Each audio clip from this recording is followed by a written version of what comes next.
This part of the project, I'll talk about the internal factor evaluation. And internal factor evaluations are extremely important because it shows you exactly how the company is doing internally as far as their strengths versus their weaknesses.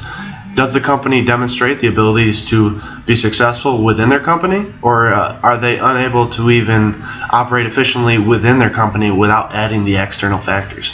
So in that way, the IFE is extremely important. Strengths. And there are two main strengths for the company. First, we're going to talk about the 4G coverage map of Sprint. And with that, we talk about the ability of Sprint to provide this 4G coverage to customers at a wider range than the other firms. This is an extreme strength because, as we spoke earlier, customers want to have information quickly. They don't want to be buffered. They don't want to be slowed down. That's why it's extremely important to have this 4G coverage. 4G is a faster, more innovative coverage map rather than the 3G. Also, this is a core competency currently and is not yet a competitive advantage. Just because it is strong for us doesn't mean it's large enough to impact our customers' outlook on us. It will as it has progressively grown, and we believe it is a key strength for Sprint. It should allow us to reach new implemented network base and greater capabilities with phones. Apple comes out with a new phone every half year or yearly at least, and with that, new technologies, greater demand for speed, for Instagram, different social medias. There's the need for speed, to put it lightly. The ability for Sprint to provide this coverage at a greater margin than others allows Sprint to be in a driver's seat in a more innovative and strengthening coverage world. The second strength that we're going to talk about is Sprint's LTE Plus network. And how it's faster than Verizon, AT&T, and T-Mobile. With that, we see again how people are not willing to wait. Patience has diminished in the modern world, and with that, people don't want to wait for the buffering.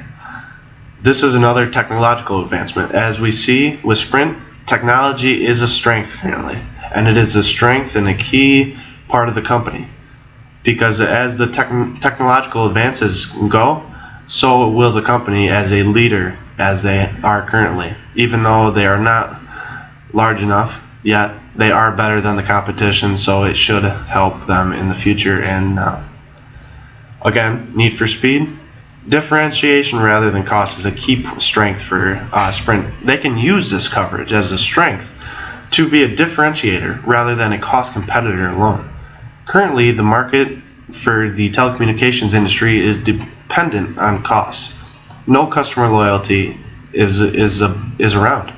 So it would add value to the customers, and it would allow them to charge maybe a premium rate rather than stay at the current rate.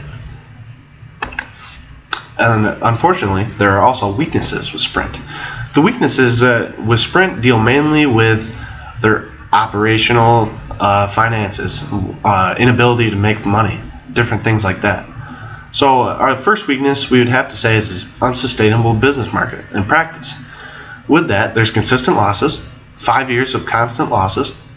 There's a minimal market share of $3 per share, I believe, and lowest margins in the industry. I believe our gross margin is currently 43%.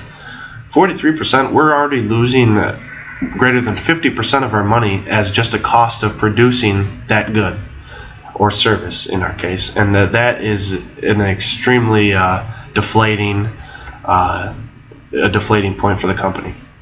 The low market share is really hedged, and the unsustainable business practice is really hedged by the parent SoftBank, as SoftBank is 80% owner of Sprint.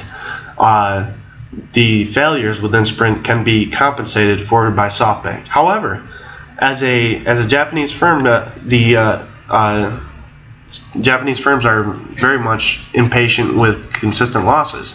This could lead to divestiture if the company is unable to maintain or progress in a more profitable manner. So this could really be a catastrophe. But fortunately, as of now, it is hedged, and Sprint will have to turn it around. Another weakness, the second largest weakness, but it is more of a part of the overall weakness, which is operations. And that is net operating losses and negative earnings over time.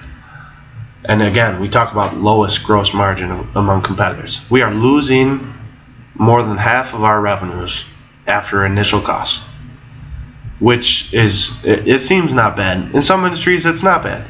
But when the two leaders of your industry are producing at a 60% gross margin rating, it severely deflates your ability to reinvest in the company, invest in R&D, and complete the technological advances that we talked about previously as a strength.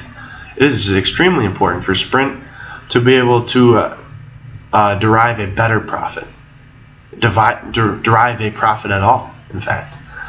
Only one of the big four having negative PE. When I speak of big four, I'm talking of Sprint, T-Mobile, AT&T, and Verizon. And PE is the ratio of price over earnings. And the price deals with the market rate, and earnings is the earnings per share ratio at the bottom of the financial statement. So in that, with a $3 price in the market and negative earnings, it will be negative. And it is the only one negative, showing that Sprint is unable to compete with the competitors as far as a revenue basis. Fortunately, it is hedged by SoftBank again.